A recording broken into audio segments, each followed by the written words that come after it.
घर के सारे कामों के साथ साथ हम त्योहारों का पूरा मजा ले सकते हैं। पता है कैसे? केवल प्लानिंग करके। और हम होम मेकर्स जो होती हैं वो प्लानिंग तो बहुत करती हैं, लेकिन क्या आप जानते हैं कि प्लानिंग करने का एक सही तरीका क्या है? जी हाँ, जब तक आप एक प्रॉपर वे में सही तरीके से आप प्लान करके काम नहीं करेंगी तब तक आप हमेशा टेंशन में ही रहेंगी। एक यही कारण है कि जब भी त्योहार आने वाले होते हैं हमें टेंशन हो जाती है कि हम त्योहार आने तक सारे काम निपटा पाएंगे या नहीं, और इसी टेंशन में ही हमारे सारे त्योहार गुजर जाते हैं और हम कुछ भी एंजॉय नहीं कर पाते हैं। तो प्लानिंग करने का एक सही तरीका क्या है, जो आज आपको इस वीडियो में देखने को मिलेगा, जिससे कि आप अपने सारे फेस्टिवल बहुत ही अच्छे से एंजॉय कर पाएंगे। हेलो फ्रेंड्स, मेरा नाम है रुचिता और बहुत बहुत स्वागत है आपका रुचिता के घर में। तो त्योहार की तैयारी हफ्ते भर में नहीं हो सकती, बल्कि जिस मंथ फेस्टिवल है उस मंथ से ही आप थोड़ी थोड़ी तैयारी स्टार्ट कर दें। नहीं हो सकता है तो कम से कम 15 दिन का तो टाइम लेके चले। 15 दिन पहले से आप तैयारी शुरू कर दें थोड़ी थोड़ी, ताकि आपके ऊपर लोड ना पड़े और स्ट्रेस कम हो और फेस्टिवल आने तक आपके सारे काम अच्छे से निपट जाएं। सो फ्रेंड्स, ये वीडियो तो मुझे होली के फेस्टिवल से पहले बनानी चाहिए, लेकिन चलिए कोई बात नहीं, होली का फेस्टिवल गुजर चुका है। तो जिन चीज़ों में मुझे प्रॉब्लम आई उन्हीं चीज़ों को लेकर मैंने ये वीडियो बनाई है, ताकि आने वाले त्योहारों में आपको कोई प्रॉब्लम ना हो सके। तो ये वीडियो मैं अब बना रही हूँ। तो चलिए देख लेते हैं कि लिस्ट कैसे बना सकते हैं। तो कम से कम 15 दिन पहले से ही आप अपनी लिस्ट तैयार करने लगिए, ताकि जब भी आपका मार्केट जाना हो तो जो भी चीज़ें आपको समझ में आए आप धीरे धीरे करके लाती रहें, तो त्योहार आने तक आपका सारा सामान घर में अवेलेबल हो जाए। तो देखिए, सबसे पहले एक लिस्ट तैयार कर लें। तो ये मैंने एक लिस्ट तैयार की है, इसमें लिखा है, देखिए, जो भी काम हमें करने होते हैं उसको हम शॉर्टकट में लिखते हैं, जैसे कि कुकिंग, डेकोरेशन, पूजा, क्लीनिंग। अब इसका मतलब क्या है? इसका मतलब ये है कि हमें कुकिंग जो करनी है, यानी कि इस त्योहार में हमें क्या क्या डिश बनानी है वो लिख ली। त्योहार की डेकोरेशन सभी करते हैं तो डेकोरेशन लिख ली। त्योहार में पूजा होती है तो पूजा में क्या क्या सामान चाहिए होता है वो लिख लिया, और त्योहार की जो साफ सफाई होती है वो लिख ली। अब देखिए, कुकिंग हमें हर त्योहार में स्पेशल कुकिंग होती है। जैसे कि होली का फेस्टिवल बीता है तो अभी मैंने होली का ही टॉपिक चुना है। तो गुजिया जो होती हैं वो मेन होती हैं। बाकी मैंने क्या क्या बनाया था, सेव बनाए थे, मठरी बनाई थी, दही बड़े बनाए थे, और भी बहुत सारी चीज़ें बनाई थी। तो इनको सबको लिख लेंगे, ठीक है।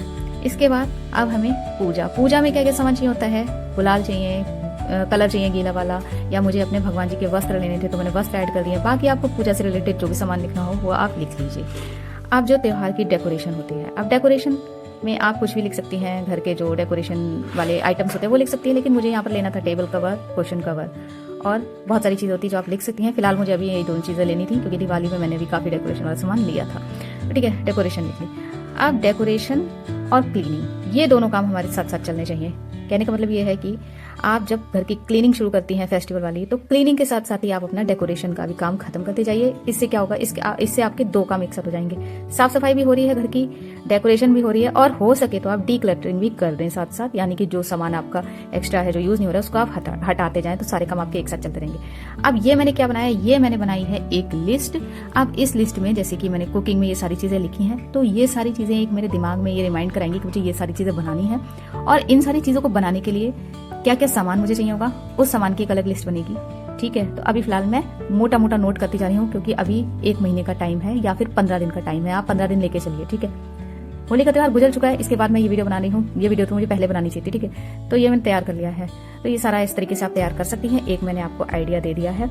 इसके बाद आपकी लिस्ट तैयार होती जाएगी, और आप धीरे धीरे जब भी आपको समय मिले, मौका निकाल के आप बाजार जाएंगी तो थोड़ा थोड़ा सामान आप वहां से लेते आइए। जैसे कुकिंग का ले आई, कभी आपको जो भी डिश बनानी है उसका ले आई, डेकोरेशन का कुछ समझ में आ गया तो वो ले आई। तो धीरे धीरे करके आप जब एक स्टेप बाय स्टेप चलेंगे तो आपके पास बर्डन कम होगा।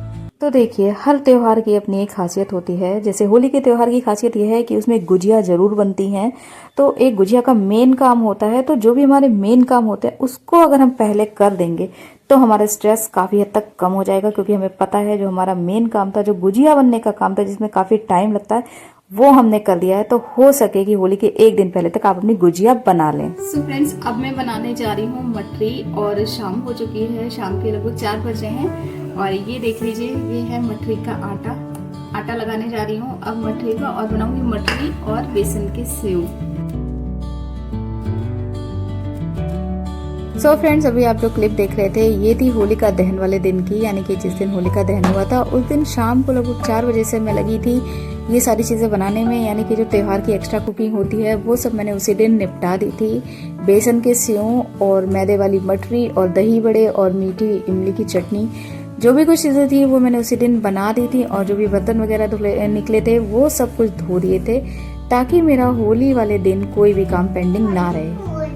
और गुजिया तो मैंने 2 दिन पहले बना दी थी, यानी कि जिस दिन रंग खेला जाता है उससे 2 दिन पहले मैंने अपनी गुजिया बना के रख दी थी, क्योंकि मुझे पता था बहुत टाइम लगने वाला है गुजिया बनाने में। तो एक जो सबसे टाइम टेकिंग वाला जो काम था वो मैंने पहले ही कर दिया, मैं टेंशन फ्री। तो देखिए, तरीका यही होता है कि जो भी काम आपको ऐसा लगता है ये काम बहुत मुश्किल है या इसमें बहुत टाइम लगने वाला है, तो आप उस काम को ही सबसे पहले कर दें, जिससे कि आपके दिमाग में प्रेशर कम हो, क्योंकि आपका जो मेन काम है वो हो चुका है। अब कभी कभी ऐसा होता है कोई इमरजेंसी आ जाती है, हम नहीं कर पाते हैं सेम डे, या वो फिर काम हमें छोड़ना पड़ता है। उससे बचने का एक यही तरीका है कि उस काम को आप सबसे पहले निपटा दें, जब सारी चीज़ें सारी सिचुएशन आपके फेवर में हो तभी।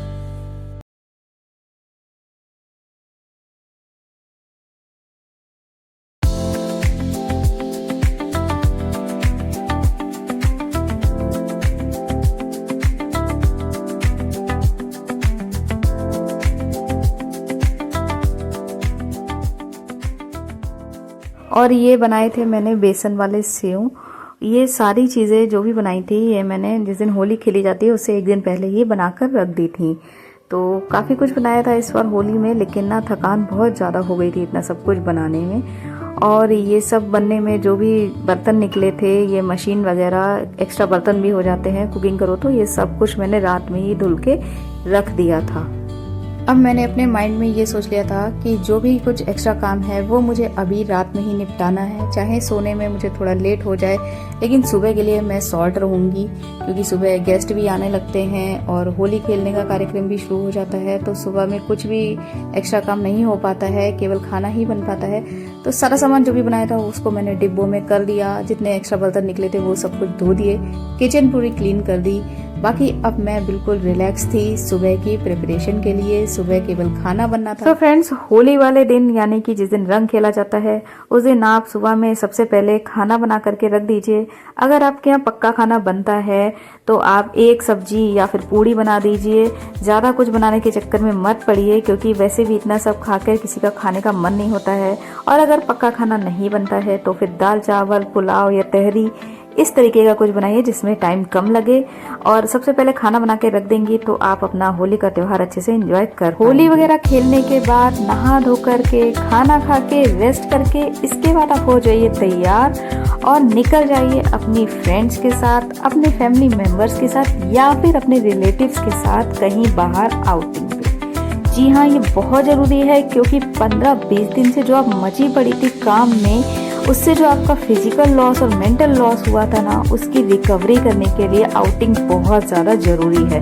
भूल जाइए आपका जो भी काम पड़ा हुआ है, भूल जाइए आपका जो भी स्ट्रेस है, सब कुछ भूल के आप निकल जाइए। और बिलीव मी, इससे आपको बहुत मेंटल रिलैक्स मिलेगा और आपको बहुत अच्छा फील होगा।